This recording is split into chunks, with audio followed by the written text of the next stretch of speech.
Awesome. Well, we're excited to have you back. I love seeing everyone in their gray shirts. We're going to take such an amazing picture today.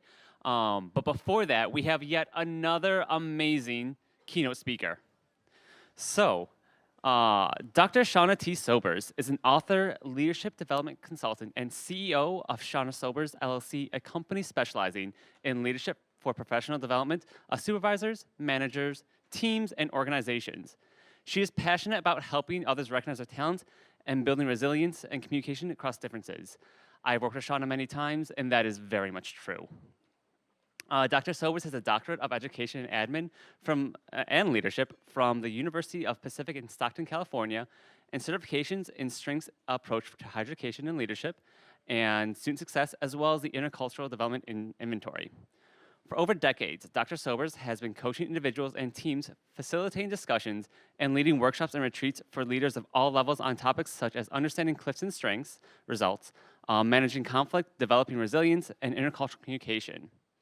Dr. Sobers serves as the director.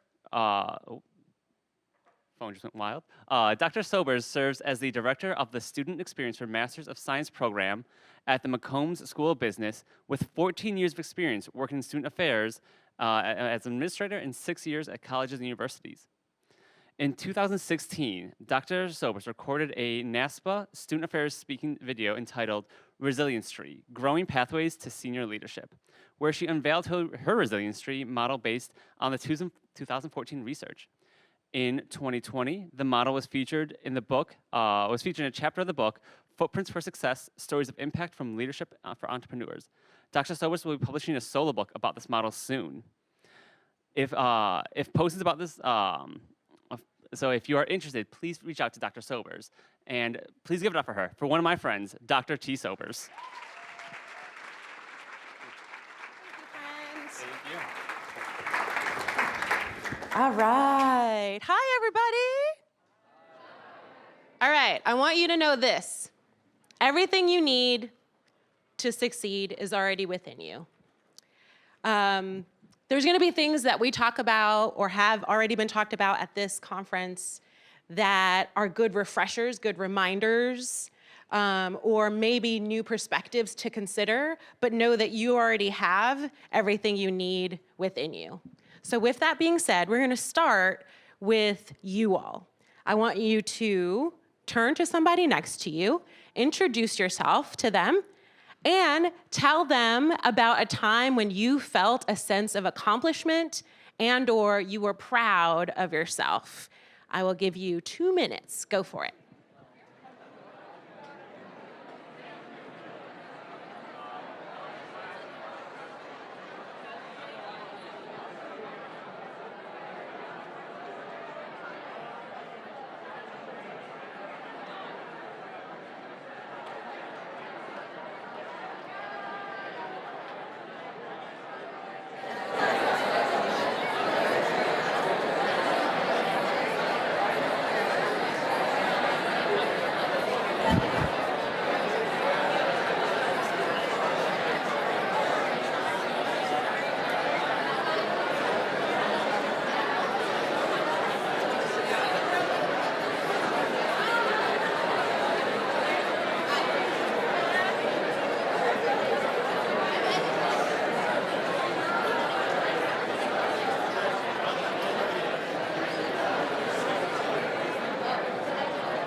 Test. Okay.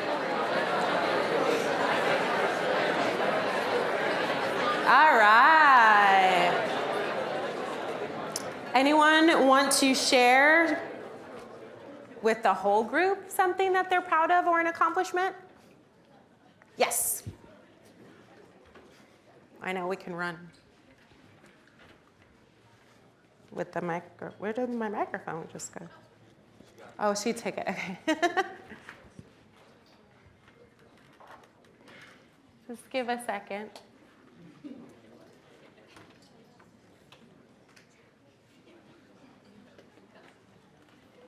Okay. Try now. Ooh, the excitement, the anticipation. Oh, there we go. So hi, my name is Carlos. Carlos. I'm an economics major, and I was an econ major. Hey. Hey. So a time that I felt accomplishment was when I was a senior in high school doing IB.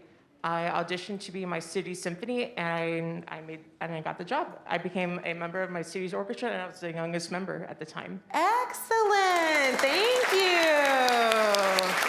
Awesome. Do we have one other person that wanted to share something you're proud of or an accomplishment? Ooh, back here. Sorry. See, y'all are already rock stars and leaders. I love it. Know that you can learn and share with everyone in here. Yes. All right, so what is the question? Something that you're proud of or accomplished. A time when I felt a sense of accomplishment. I guess when I graduated high school. Definitely.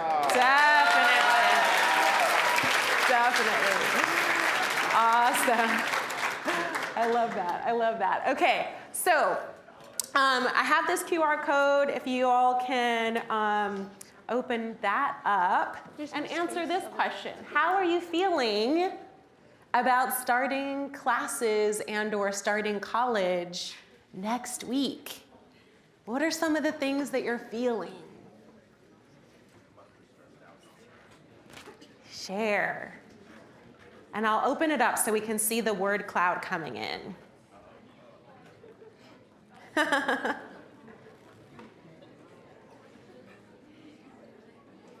Here we go. Anyone else still need the QR code? Sorry. Excited, nervous, scared, overwhelmed, ambivalent, tired, hopeful, curious, unprepared, happy, solid, spooked, stressed, unbelievable, yes, 100, sick, ooh. Did I just see Slaytastic? That's awesome. Awesome. Okay, so I do this, one, so that we can get some of those feelings out and share. Two, so that you can see that you're not alone in some of these feelings. And so that we can get some participation without everyone having to share to the whole big group. So there's a couple of reasons there, but awesome. I'll just leave that open for you all to keep playing.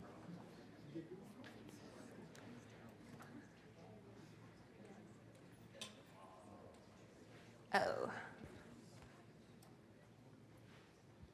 There we go.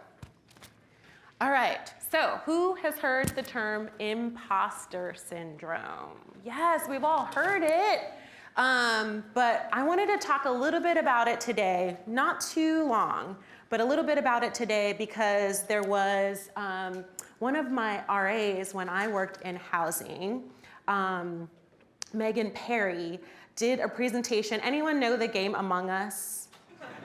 Yeah. So she took the game Among Us and made it about imposter syndrome, and I just thought it was so brilliant, and it opened my eyes to some of the things about imposter syndrome that I didn't know. Did you know that there's types of imposters? Oh, I heard one, yeah, okay, yeah. I was like, what? I had no idea. But okay, so imposter, the tendency to discount or diminish obvious evidence of our abilities. So we all spent, a couple minutes sharing about what you've already accomplished, what you've already been proud of. You've already done those things. Yet, we still have to overcome some of these negative self-talk thoughts that make us think that we might be an imposter or we might be found out or maybe a mistake happened and I got let in here for the wrong reasons or whatever the case, I'm sliding by, etc. We're all feeling those things.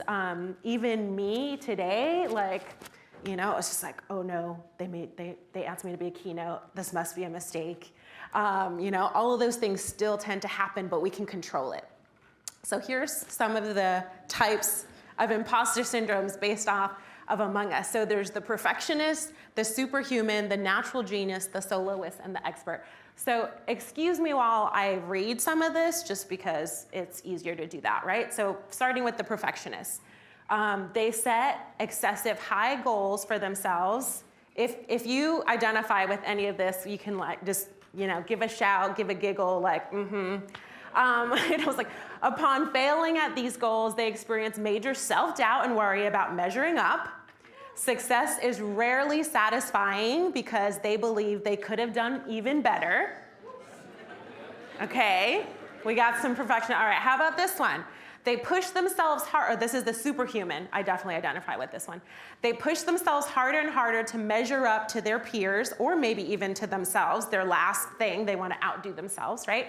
They often end up overloaded with work, which can harm their mental health and relationship with others, take on too much. Any overachievers at multiple clubs, sports, etc. Oh, I saw the hand. Okay, got you. They may feel stressed when not working and may find downtime wasteful, like you get antsy. People felt that one. Okay. The natural genius. They judge their competence based on ease and speed rather than efforts. Did I do it quick? If they take a long time to master something, or if something is not easy for them, they feel shame. Their confidence can crumble when faced with setbacks, and they may avoid challenges because it is uncomfortable for them to do something they're not great at. So not as many natural geniuses, okay. Soloists, they feel like asking for help will reveal their phoniness or incompetence. Yeah, okay.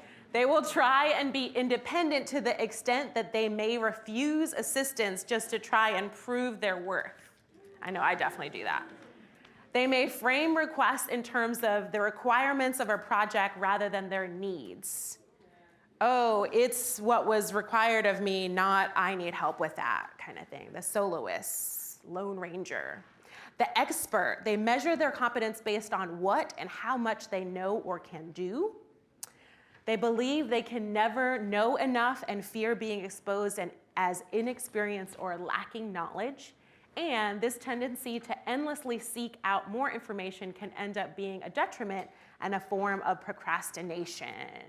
Anyone like surfing the web while you're supposed to be writing a paper?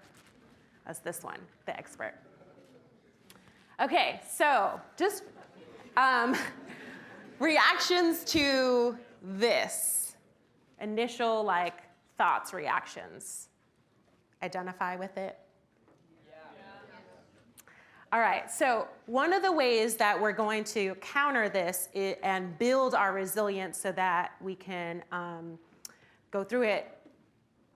Oh, that's right, I did a definition. So what's resilience? Resilience is achievement when such achievement is rare for those facing similar circumstances or within a similar socio-cultural context. So for me, I identify resilience as, hey, if someone made it, if someone is doing what I, think that I want to do. For instance, in my research, I was researching deans of students and vice presidents for student affairs at predominantly white institutions. And so for me, they were resilient because they were able to sustain in that environment with those identities or intersections of identities. And so therefore, I define them as resilient.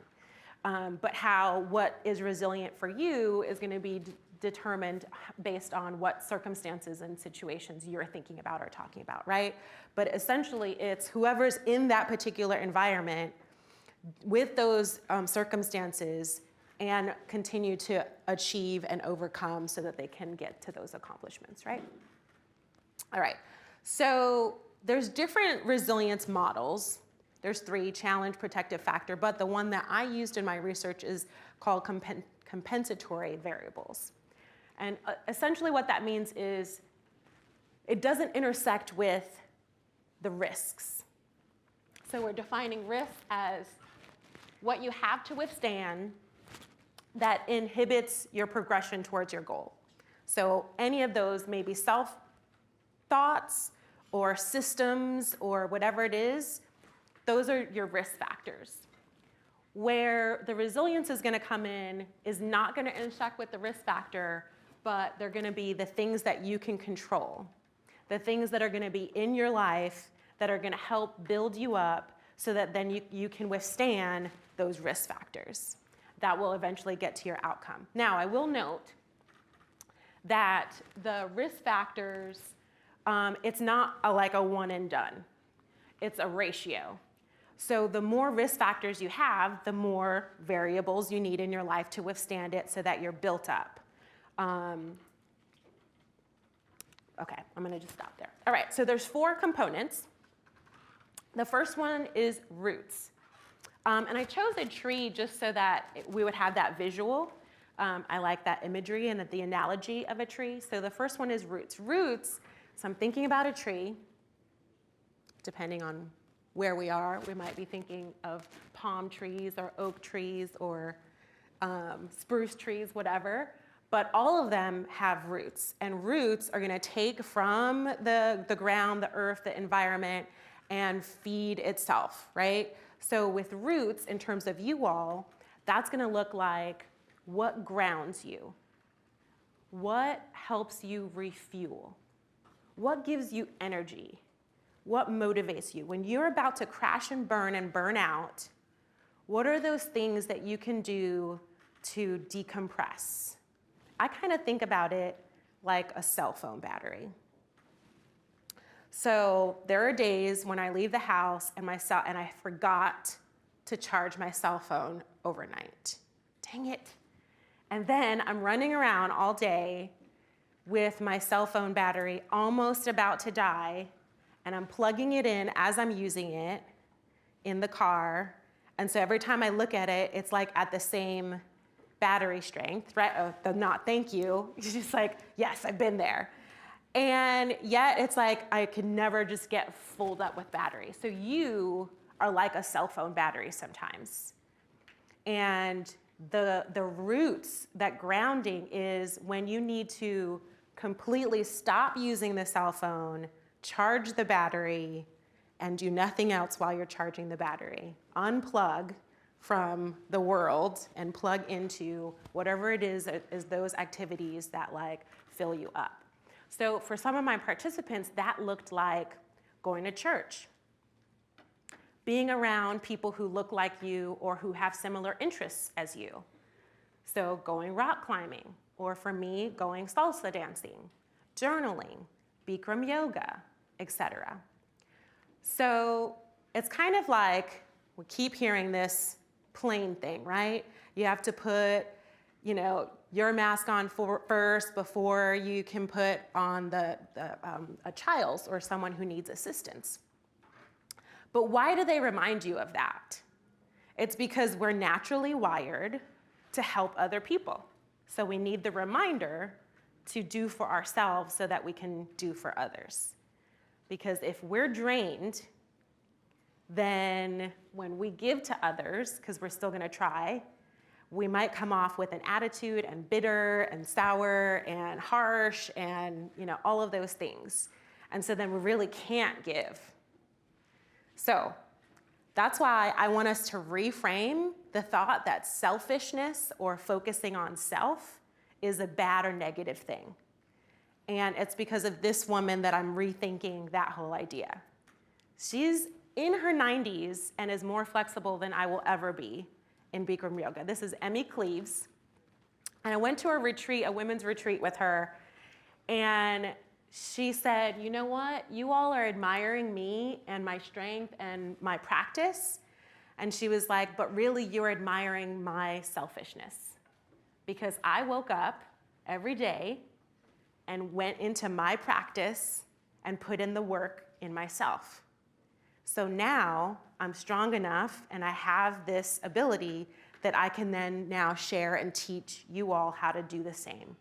But I wouldn't be able to do that if I didn't spend the time focusing on me first.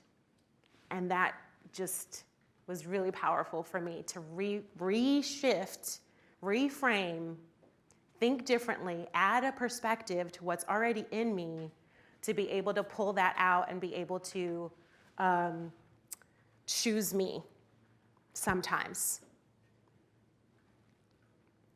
All right, so now it's your turn. Activities that replenish, activities that allow you to escape, that ground you. Talk with a partner about what are those ways that you refuel, you take care of yourself, you set boundaries, you unplug. I did put a QR code in case anyone's on the laptops and they want to take notes. There's a fillable PDF that you can use to take notes. But go ahead and take 1 or 2 minutes to talk this out. What are your roots?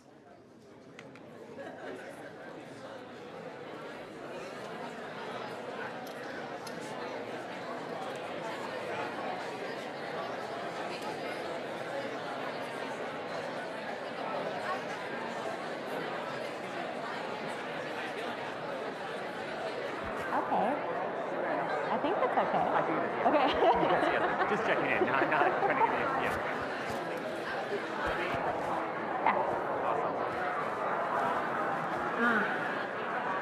I think about sound.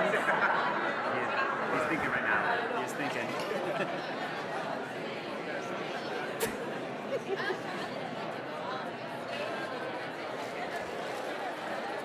How's it going, man? Good to see you. How's it going? Liking it?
They want.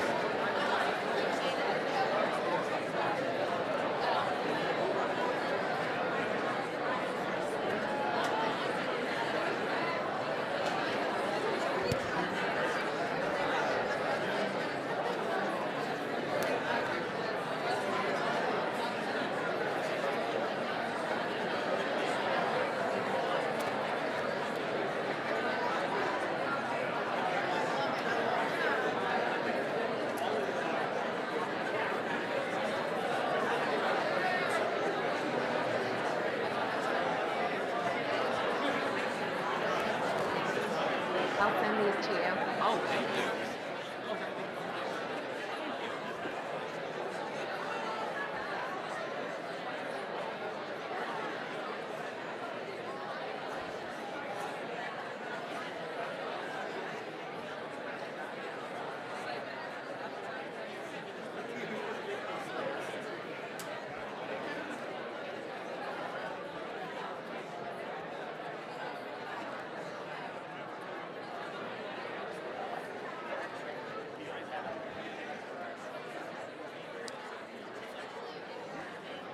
All right. Come on back. Come on back. Anyone want to share with the large group some ways that you're refueling or taking care of yourself? Yes. Oh, wait, she's coming.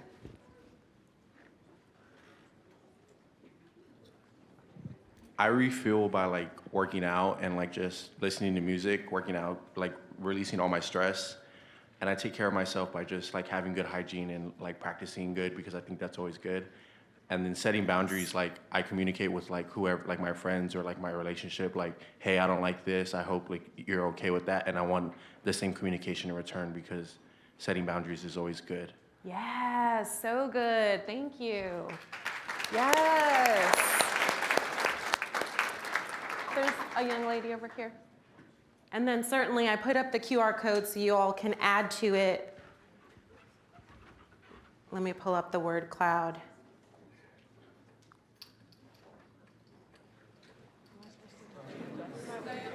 Okay. All right. Among Us. I like it. So my thing, the way I like refuel or take care of myself is I sleep, like I take naps. And it seems counterintuitive because when I'm stressed, I take naps, but at least when I wake up, I'll be well rested to deal with whatever I put off. Yeah. And then when it comes to like setting boundaries, I mean, I just say whatever I feel, kind of like as I feel it. Or I just put my phone do not disturb, and then I just don't get it. I don't check it till I see it. Like, I see it when I see it, so. I have definitely done that. I'll go on a social media fast and I'll turn off social media from my, like I'll remove the app from my phone or remove email from my phone, and I'll just be like, I'm offline for a little bit. Definitely, and right here. I personally like going outside and playing sports. Yeah, thank you. Awesome. All right, let's see. Listening to music, watching TV. Oh yeah, binge watching some shows is really good. Among Us, exercising, swimming, journaling, meditation, hanging out with friends, trying new foods, dancing. I love it. I love it. So it's just so important. Sometimes, like you said, it's counterintuitive to do these things because we're like, we got to push. We have to. Some of the ways that imposter syndrome kind of rears its ugly head is by, certainly procrastination, by overworking to try to prove yourself. And so sometimes when you recognize that that trigger is kicked in, then you can, if you already know and have a lineup of these are some activities that I can do to decompress, then that's gonna help you. Because when you're already in that moment of being triggered by whatever is in front of you, to then think about what it is that could relax you is gonna be a little difficult. So this is good work so that we know what to do and how many of these things we need or how many hours of these things we need to help us out. All right, so let me go on to the next tenet. So that was roots. Okay, so now all that nourishment is coming up the roots and we're going to the branches. The branches are the ways that the trees reach out to the sun. So it's like, hey, this is my goal. I'm going towards the sun. So it's getting all those pathways there. And how you're doing that is through your relationships, right? So the branches for me in this component in terms of resilience is who do you trust? Who are you vulnerable with? Who is giving you advice? Who believes in you? Who sees your potential? Who's rooting for you? Who's pushing you beyond what you think you could do and saying, hey, have you thought about this? Who's calling you out on your BS and giving you shade like, you're wrong for that? Those are your branches. Those are the people who are your tribe, who are your community, who's your council of advisors, who, whatever we want to call them. But those are the people who, when you are in it, you can talk to and they will help you process. And that's going to be so important. The other piece of this is mentors. We always hear about, or at least I do, how we need mentors.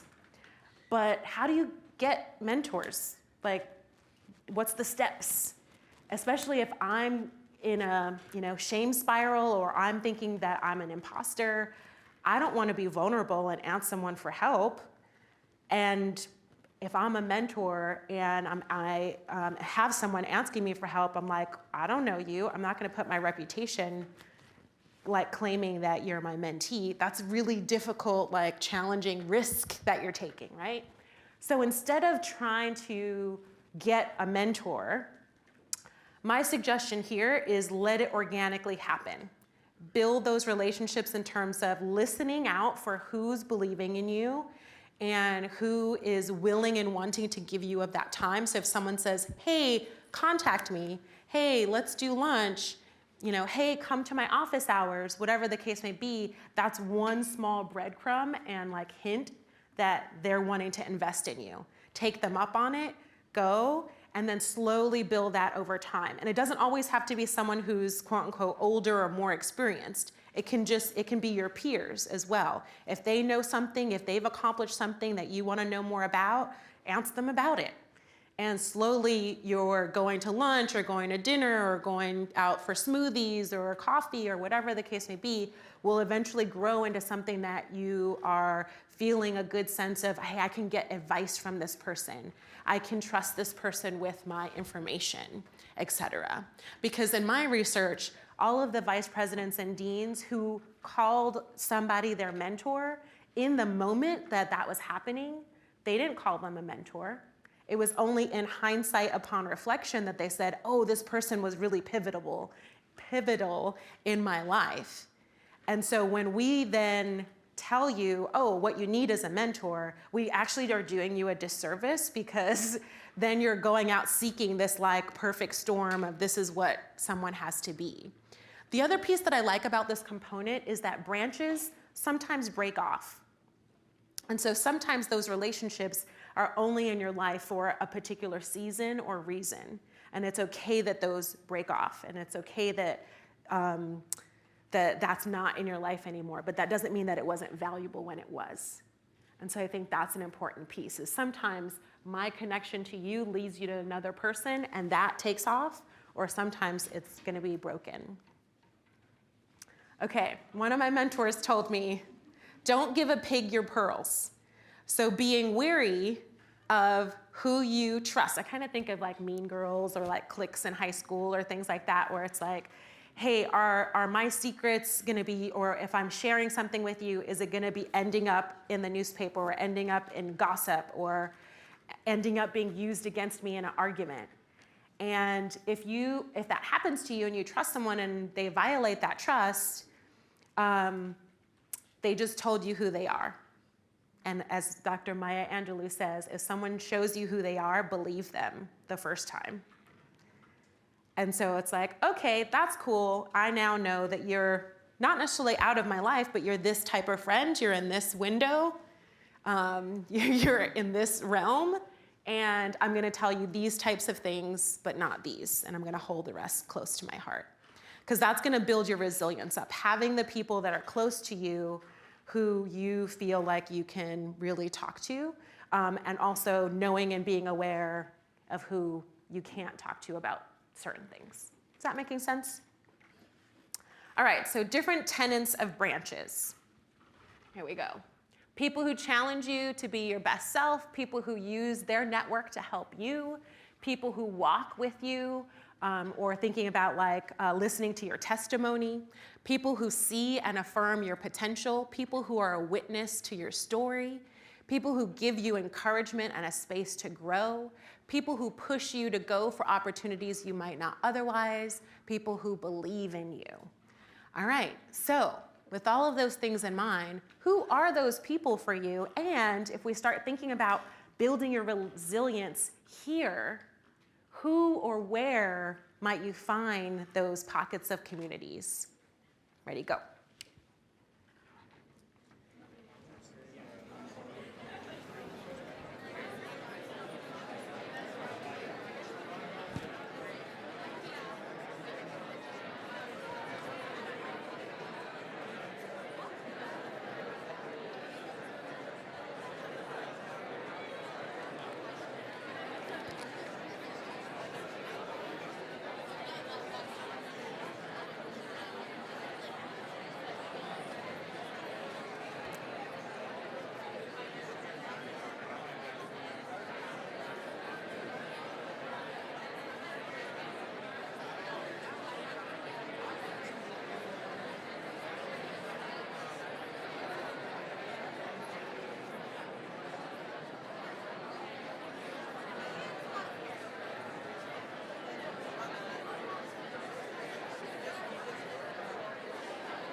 Thank you for sharing.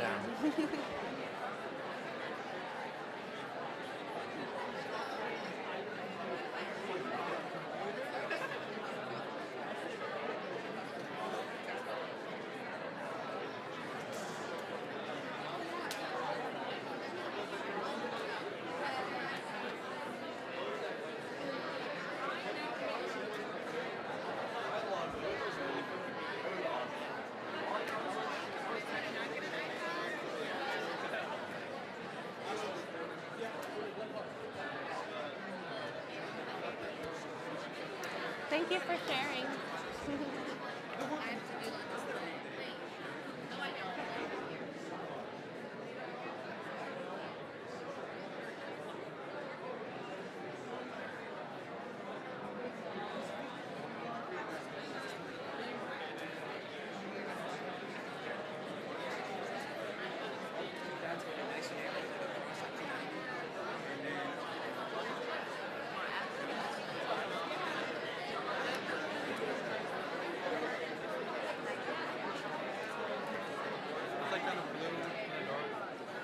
Thank you for sharing. You're welcome.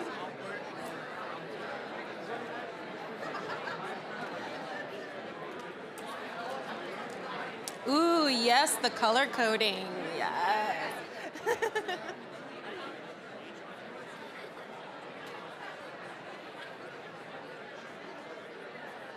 Okay, coming back, coming back.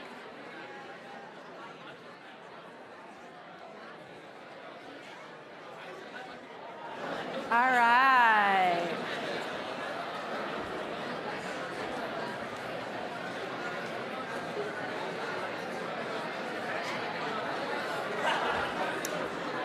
All right. Who are some of those communities? Who are some of those communities? One or two people want to share with the whole group? Yes, over here. Yes, with the Gamam and the besties. Hi. Hi, I'm Kushal. I'm an aerospace engineering major. Nice. But I think my branches are really my friends and my family, people Yeah. that I consider close to me. Yeah. And then who do you think you're going to have as your branches here at UT? I mean, I hope it's still my friends and family. Well, yes. We need to add on to it, though. Right. Yeah, I so think- remember that the ratio is there, right? There's more things coming at you, so you're going to have to expand that. Right. So hopefully some professors. Yeah. Maybe. Okay. Thank you. Anyone on over here? Anyone over here? No? There's another person right Yeah, that way. Who's Carlos? Yeah? Okay. It's like, I want to be friends with Carlos. Yes. Hi, I'm Stacy. My major is Youth and Community Studies and Urban Teaching. Nice.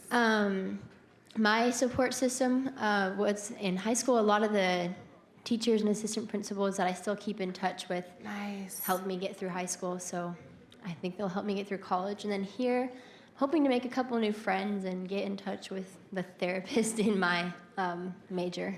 Yes, absolutely. Yeah, we're building on to our community, right? We're not leaving them behind, not all of them. So definitely keep them in touch with what you're doing. Keep that communication going. Don't only go to them when there's problems. Also go to them when there's celebrations too, right? Anyone else? Go in one. Oh, over here. As we wrap up. Hi, I'm Carlos. Nice.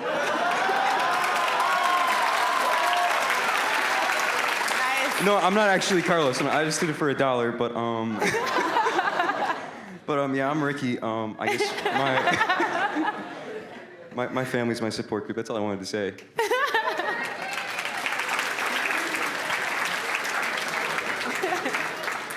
You're gonna get to know Carlos for sure. Oh, it was attached to the Mentimeter and not the slideshow. All right, we already did that. All right, the next one. Ooh, hello. Maybe that's my branch.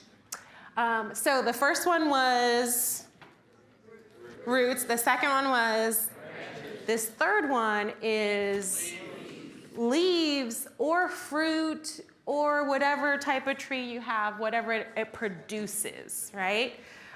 So this one is kind of dual purpose. So if we think about this one in terms of, okay, so say I am a apple tree, right? So there are times when my apples won't be in bloom, and there's gonna be times where I'm in hibernation. That's true for us as well. There's gonna be times where we're not out there on the stage or out there giving to others or out there giving back, going back to high school and presenting, etc. There's gonna be times where we have to go more within and then go back to those roots, right? There's gonna be other times though, where when we give, and this is the resilience piece of it, it's not just the giving, but when we give, there's this feeling and this sense of like, whoa, that was cool. And it's probably because we recognize we have something to give. We have something of value. We have advice. Usually if someone's coming to us and then we're like, oh, I've dealt with that before, here's what I did. When you walk away from that, there's something in our synapses that happens that's like, oh, I've been there before. I looked behind me and I've already had lessons learned. And those lessons learned are gonna help me in whatever challenge is before me. And sometimes I might forget about those until someone, kind of asks me the question to say, hey, what would you do? And you're like, oh yeah, even though I'm struggling and worried about whatever is before me, I've already been through something and I've already learned some lessons. And that fills you up to keep going. And so those are the two kind of components or pieces of this thinking about fruits. Because similar, when we're talking about roots, if we're not filled up, then my fruit might not be sweet. It might not be nourishing to other people. It might be bitter, it might be sour. You're just like, ugh, get that away. And so that could be my attitude, my bitterness, like literally bitter and bitter, or anything like that. So it's just like, no. Rather come in, take a beat, and say no or set some of those boundaries, right? All right, so some of the things with fruit. Sharing lessons learned, sharing your testimony, creating opportunities and impacting others, being a witness to others. So often this like fruit, leaves, and branches piece go hand in hand in that you get together, you're talking with someone, they're helping you, you're helping them. It's kind of this ebb and flow that happens. That's really nice. Reflection, celebration, affirmation of milestones and successes. Have you ever been so stressed out that you needed to like write down everything that you needed to do so that you can clearly see what your path is forward?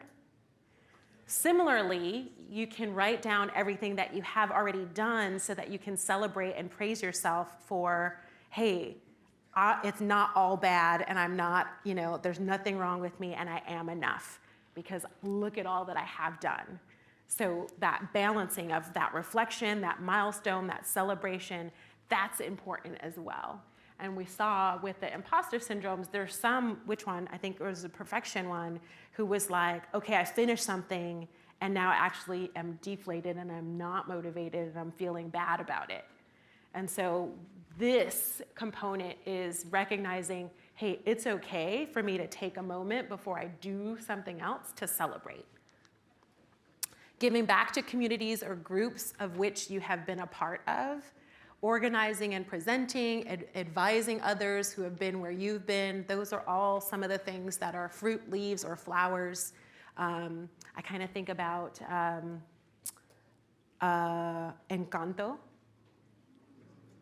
And who is it? No, it's not Luisa. Who is it who has the flowers? It is Luisa? Ah, see. And so I think about that. No, it's Isabella. Yes, Isabella. That's why I was like, Luisa's strong one. Yeah, okay, it's Isabella. Lo siento. All right, so thinking about a time, we're not gonna break into groups this time, but thinking about a time when you realized, I thought this was important, when you realized that you're not only competent, but you're confident about it. Sometimes we can do the thing, but we're not thinking that we can do the thing, and we're not confident in it, and we're not, able to tell people, hey, you can count on me for that. And so when both of those things come together, then you can feel better about pouring into someone else. So that's that one. All right, next up is environment. I know this picture is like really whoa. But so this is, the environment is everything around you. So in the handout, in a previous version of this, I called it just soil, and then I realized that it's not only the soil, it's the air around it, it's the ecosystem. And so really once, whatever it is, flowers, leaves, fruit, drops off the tree, goes into the environment, whatever you're producing when it is time to produce and you're not hibernating, influences everyone else around you, right? You're impacting your ecosystem and your environment, but also being aware and recognizing what your needs are is important as well. Recognizing, is this environment, this group of people, or this place, or this club or organization filling me, or is it draining me? And then you can uproot and replant somewhere that could fill you more than that place before did. So you're not stuck.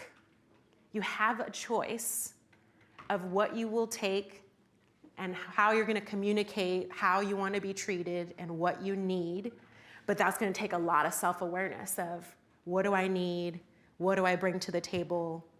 How do I ask for it? I think someone was talking about those boundary setting and being able to say, this is what I don't want. This is how I want it in the future, those sort of things.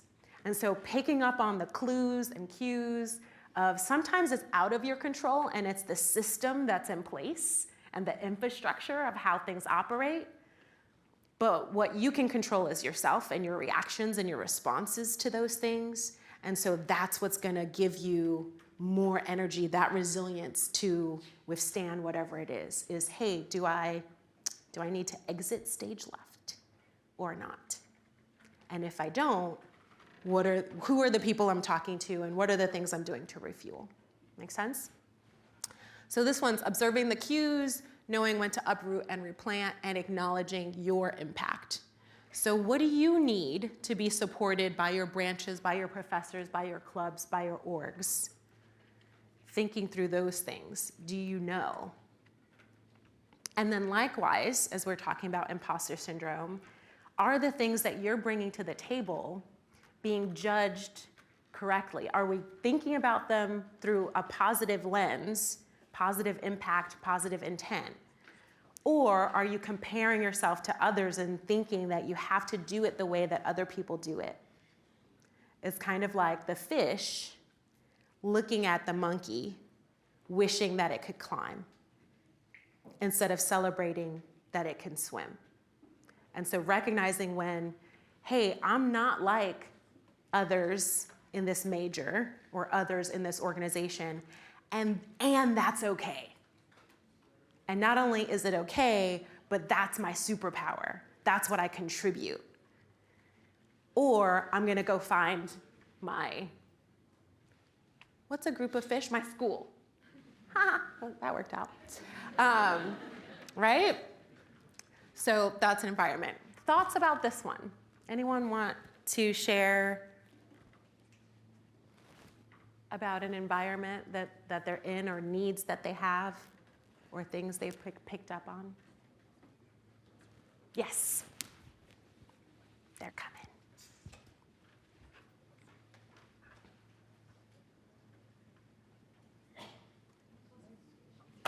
She's right here.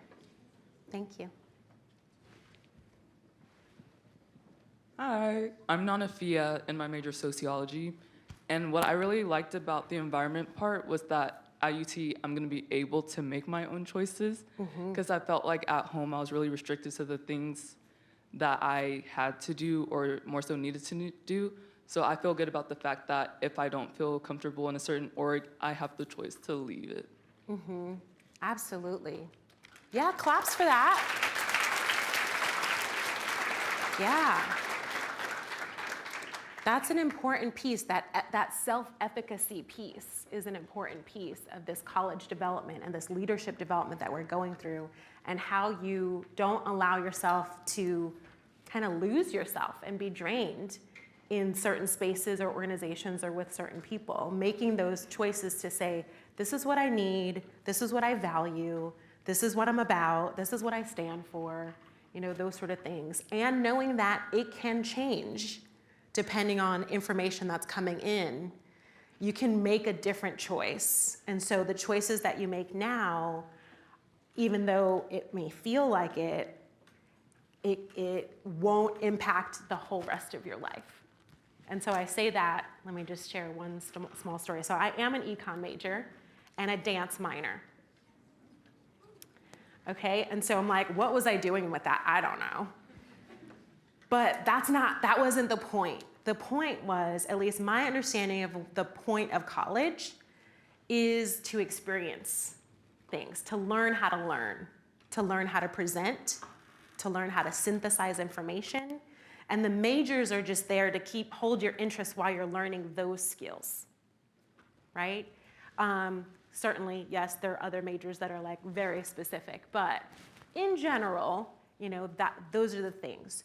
So I was taking dance classes because I had done that home in high school. That was my thing. I did sports, I did dance. And so it was my roots now that I think about it. It was my release. And so I would just take a class every semester. And by the time I got to my junior year, they said, hey, do you realize that with 3 one-credit courses, you can have a minor? And I was like, oh, okay, like that sounds good. Let me just do that, right? And those 3 courses, one was choreography, one was lighting design, and one was sound. And I ended up, my first job out of university was working at New Jersey Shakespeare Festival doing sound. I was an assistant electrical engineer for the theater company. Who would have thought that this like minor got me there? Then fast forward, I work in New York off-Broadway, doing post-production stuff. Then I go to California, start working post-production in terms of like, I was the person that like typed up the closed caption for Malcolm in the Middle. Or like paying attention to the clips of different movies that could be then sold to be movies that couldn't film those things. So like I was doing that kind of work while I did my master's. But then I end up, a couple years later, getting a job as the director of student activities, overseeing the campus union, and also the sound and lighting people. I'm like, I have that background, I have that experience, I did that minor. And so you just never know where the dots are gonna be connected back. And so just making your best choices based off of the information that you have now and embracing that and enjoying that moment. And then knowing that later you can make a different decision. But knowing that you're gonna be at that stage multiple times in your life where you get to take inventory and figure out where you are, what you're thinking, what's gonna be good for you, and where you wanna go moving forward so that you can stay fulfilled and that you can pour into yourself and your environment. So just a small story. All right, so, oops. It's doing the Mentimeter, not the slide. This is so funny. All right, let's close this out here. So why a tree? Trees withstand, right? They can bend without breaking, like you all. They adapt to to the environment. If something's in its way, it can move around it. They survive. You've seen trees survive in multiple different environments or harsh environments, and yet it still persists. They persevere, and they grow different pathways. So you all are budding trees, planting seeds and growing. And so I want you all to take away, hopefully, from this is, as leaders, as you begin to develop, or continue to develop, recognize that self-awareness is going to be the most important step to your improvement. Because you already have everything you need within you. Now it's about being aware of it, tuning into it, having language for it, having support systems for it, having the right environment to bring it out of you. So self-awareness is the biggest key for leadership development, being able to sustain in any environment with any obstacles that are coming at you. All right, so if you want to take a picture, here are all the prompts we used. And then we'll do one last Mentimeter of just your takeaways. So roots, just recap, roots were activities that replenish you, that allow you to escape from whatever it is that you're going through, activities that ground you. Your branches are the people who see your potential, believe in you, and encourage you. Those fruits were celebrating those wins, sharing those lessons learned, knowing when to say no. An environment, observing the cues, knowing when to uproot and replant, and acknowledging your impact. I'm going to share the slides as well with the conference team, so they'll send that to you as well. All right, so we're doing the Mentimeter. Here's the question. It is, share one word of how you're feeling or a takeaway from this session. Oh, hungry, that's fair. I got you. Seen, okay, cool. Competent, woke, heard, empowered, excellent. Carlos, that's how we're feeling, or is that the takeaway? That might be the takeaway. Awesome.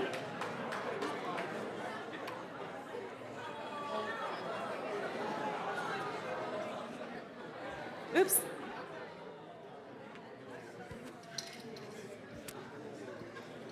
There it is. Who's feeling horny?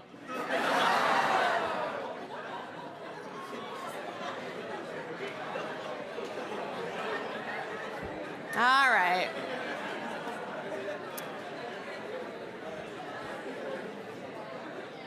All right.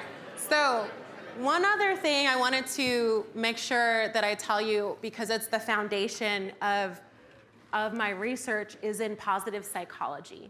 And so it's based off of asking this question: what will happen when we think about what is right with people rather than what's wrong with them? So when you do something, instead of judging yourself or others from a place of, why are you doing that, with the face, it's like, let's pause and say, what talent am I using to cause that reaction, or cause that feeling, or cause that, thought? And maybe, just maybe, that is your superpower, just untapped, potentially. So, okay, we already did this, and I want to tell you again about my books. So Footprint to Success is the one that has the Resilience Tree chapter in it. The Visionistas, Women Who Think Outside the Box,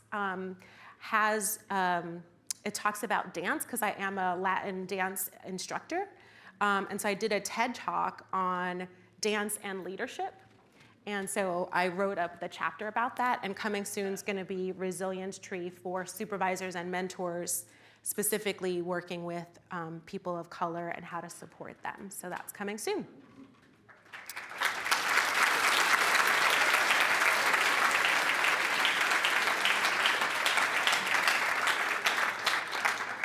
Yeah, so the prompts, you all have that in the QR code, but the second link that's here, and like I said, we'll send it to you, is a worksheet with that tree imagery that was on the slide, but that you can like put in so that you can you can fill it out, but then post it on your wall and help you remember, oh, these are the things that I need to go to or the people I need to go to when I'm feeling that sense of imposter creeping in. And then plug, anyone in liberal arts honors here? Yes, ooh, that hand went up real quick. So for those in liberal arts honors, I'm teaching a class on Clifton Strengths for Leadership, and so definitely check that out or tell friends. And then certainly stay in contact. I put my hi, hello, if you want to email me or schedule an appointment. If you want to connect with me on LinkedIn or social media, or my website, my link tree is there as well. So thank you again so much, and I look forward to you all developing in your leadership. Thanks.